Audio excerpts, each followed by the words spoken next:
கிறிஸ்துவுக்குள் அன்பானவர்களே, ஆண்டவராகிய இயேசு கிறிஸ்துவின் விலையேறப்பெற்ற நாமத்தில் நான் உங்களை வாழ்த்துகிறேன். கர்த்தர் உங்களை ஆசீர்வதிப்பார். இன்றைய அனுதின உணவில் கர்த்தர் நமக்கு கொடுக்கிற வார்த்தை எரேமியா 15:20. எரேமியா 15ஆம் அதிகாரம் 20வது வசனத்தின் கடைசி பகுதி என்னன்னு கேட்டீங்கன்னா, உன்னை ரட்சிப்பதற்காகவும் உன்னை தப்புவிப்பதற்காகவும் நான் உன்னுடனே இருக்கிறேன் என்று கர்த்தர் சொல்லுகிறார்.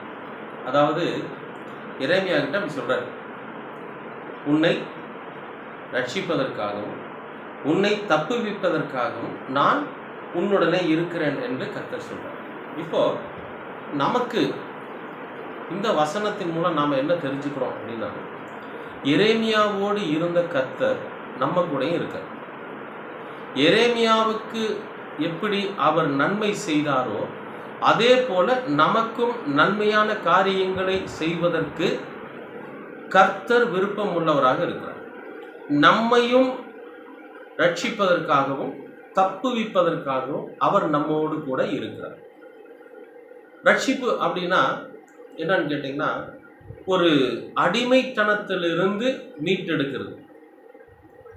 எப்படி எகிப்து தேசத்தில் இஸ்ராயேலின் மக்கள் அடிமையாக இருந்தபோது அங்கே ஒரு இரட்சகனாக மோசே என்கிற ஒரு மாவீரனை அனுப்பி அவர்களை ரட்சித்து அழைத்து வந்தாரோ, அவரை விடுதலையாக்கி அழைத்து வந்தாரோ, அதே போல நம்மையும் கர்த்தர் ஏதாவது ஒரு அடிமைத்தனத்தில் நாம் சிக்கி இருக்கிற போது அதிலிருந்து நம்மை விடுதலையாக்கி மீட்டெடுத்து ரட்சித்து நம்மை அழைத்து வருகிற தேவன்.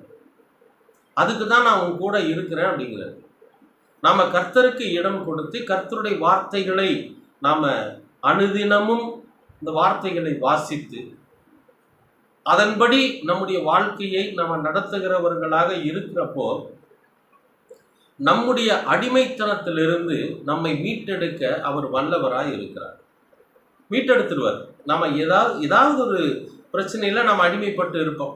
ஏதாவது பண ஆசையில், பொருள் ஆசையில், விபச்சார பாவத்தில், அல்லது குடிப்பழக்கத்தில், புகைப்பழக்கத்தில், தற்பெருமை பேசுகிற பழக்கத்தில், நிறையா மாமிச பிரகாரமான இந்த உலகத்தில் நிறையா விஷயங்கள் இருக்கு. நல்லது ஒன்று தான் இருக்கும், கெட்டது 17 இருக்கும். அப்போ பிசாசானவன் அநேக வழிகளிலே நம்மை அடிமைப்படுத்தி வைத்திருப்பதற்கான முயற்சியில் இருப்பான் எப்பயுமே. அதிலிருந்து நம்மை ரட்சித்து மீட்டெடுத்து நம்மை பாதுகாப்பார். எப்படின்னா, நம்ம ஒரு அடிமைத்தனத்திலிருந்து வெளியே வந்துட்டோன்னு வைங்களேன், அப்போ பிசாசுக்கு நம்ம மேலே கோபம் அதிகமாகும். அவன் நம் மீது காட்டுகிற தாக்குதல் அதிகமாகும். நம்ம எப்படியாவது நம்மை மறுபடியும் அடிமையாக்கிடணும், இந்த உலக வாழ்க்கையில் அவங்கள விழ வச்சிடணும், அவங்க கடவுளுக்குள்ளே வாழ்ந்துடக்கூடாது, கடவுளின் வார்த்தைகளை பின்பற்றி ஒரு பரிசுத்த வாழ்க்கை வாழ்ந்துடக்கூடாது. அதனால எப்படியாவது ஏதாவது ஒரு வழியில், எப்படி யோபுவுக்கு பயங்கரமான பிரச்சனை, வியாதி, நஷ்டம் இதெல்லாம் கொடுத்தாரு பார்த்தீங்களா, நம்ம கொடுத்தா பாருங்க பிசாசு. அதே மாதிரி நமக்கும் பல பிரச்சனைகளை கொடுத்து நம்மை அடிமைத்தனமாக்கி நம்மை, அதாவது நம்மளை உடல் ரீதியாகவும் மன ரீதியாகவும் நம்ம நிம்மதி இழந்து போய் நம்மை நாமே அழித்து கொள்ளக்கூடிய அளவுக்கு என்ன பண்ணுவான்னா நமக்கு பிரச்சனைகளை கொண்டு வரும். எப்போ நாம் அவங்ககிட்ட இருக்கிற அடிமைத்தனத்திலிருந்து மீண்டு வந்ததுக்கு பிறகு, அப்போ நாம் அடிமைத்தனத்திலிருந்து மீண்டு வந்ததுக்கு பிறகு இன்னும் அதிகமாய் கடவுளிடத்துல நம்ம நெருக்கமாக இருக்கிறப்போ எந்த பிரச்சனை வந்தாலும் ஆண்டவர் நமக்கு பாதுகாப்பாக இருப்பார், நம்ம கூடவே இருப்பார்.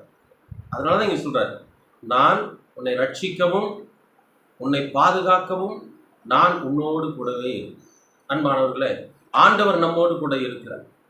நம்மை அடிமைத்தனத்திலிருந்து மீட்டெடுத்து அதனால் வருகிற பிரச்சனைகளிலிருந்து நம்மை பாதுகாக்க தேவன் நம்மோடு இருக்கிறார். பயப்படவே வேண்டாம். ஆண்டவர் நம்ம கூட இருக்கிறார் அப்படிங்கிற அந்த முழு விசுவாசத்தோடு நம்முடைய வாழ்க்கையை நம்ம துவங்குறப்ப நிச்சயமாகவே நாம் ஜெயிக்க முடியும், ஜெயம் பெற முடியும். கர்த்தர் உங்களை ஆசீர்வதிப்பார். அன்பின் பரலோக பிதாவே, அருமையான நல்ல இந்த அனுதின உணவிற்காக நன்றி. இந்த நாளை நீர் ஆசீர்வதித்து கொடுத்திருக்கிறீர், அதற்காகவும் நன்றி. எங்களை ரட்சிக்கவும் எங்களை பாதுகாக்கவும் நீர் எங்களோடு கூட இருக்கிறீர். என்கிற அந்த தைரியத்தோடு நாங்கள் ஒவ்வொரு நாளும் எங்கள் வாழ்க்கையை நடத்த நீங்கள் கிருபை பாராட்டுங்க. உங்களுடைய வசனங்கள் ஒவ்வொரு நாளும் எங்களுடைய இருதயத்தில் உதித்து ஆண்டவர் அதன் மூலம் நாங்கள் வழிநடத்தப்பட்டு ஒரு பரிசுத்த வாழ்க்கை வாழ நீர் எங்களுக்கு கிருபை பாராட்டுங்க. உம்முடைய தயவும் உம்முடைய கிருபையும் அன்பும் எங்களை வழிநடத்தும்.